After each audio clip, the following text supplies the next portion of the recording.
Hello friends, कशा आहात तुम्ही सगळे? तुमचं स्वागत आहे पुन्हा एकदा माझ्या नवीन व्लॉगमध्ये. तर या मंथमध्ये आम्ही चाललेलो आहे मनालीला.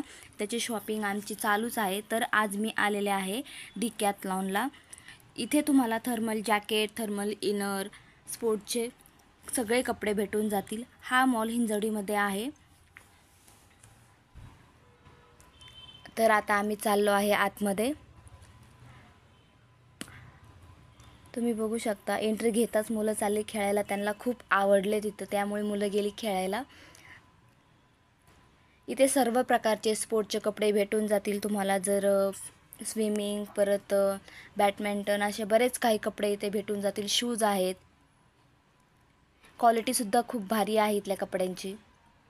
तर मला जॅकेट घ्यायचं आहे, त्याच्यासाठी मी कलर बघते आहे. तर ब्लू कलर मागच्या वेळेस आम्ही गेलो होतो सोनमार्गला, त्यावेळेस मी घेतला होता ब्लू कलर, त्यामुळे मी आत्ता तो नाही घेणार आहे. तो व्हाईट कलर नाही छान दिसत आहे.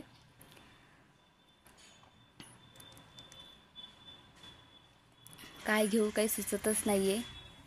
टोपी पण आहे माझ्याकडे. शॉपिंग तर ऑलरेडी आम्ही केलेली आहे, त्यामुळं नाही घेणार मी ते. आणि छोटी बॅग बघतो आम्ही, जेणेकरून आम्ही त्याच्यामध्ये charger, mobile, power bank, cords असे छोट्या छोट्या गोष्टी आम्ही ठेवू शकेल, जे आम्ही जिथं जाईल तिथं घेऊन जाऊ शकतो.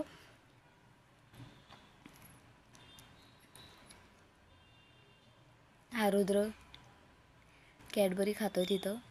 तर मी हे जॅकेट फायनल केलेलं आहे. तर तुम्हाला कसं वाटलं हे जॅकेट मला नक्की कमेंटमध्ये सांगा. बाकीच्यांना पण अजून घ्यायचं आहे, ते चॉईस करतात आहे. तर तिथं खेळण्यासाठी पण होतं भरपूर काही. मी पण ट्राय केलं, पण मला एवढं काही जमलं नाही. त्रिशाने पण एन्जॉय केला तिथं खूप. आणि हा रुद्र, त्याला तर पाय ठेवायला पण येत नाही, तरी हळूहळू हळू सरकतोय पुढं.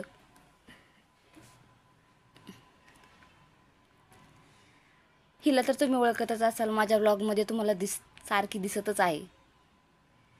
खेळण्यासाठी सुद्धा खूप होतं तिथं मुलांसाठी.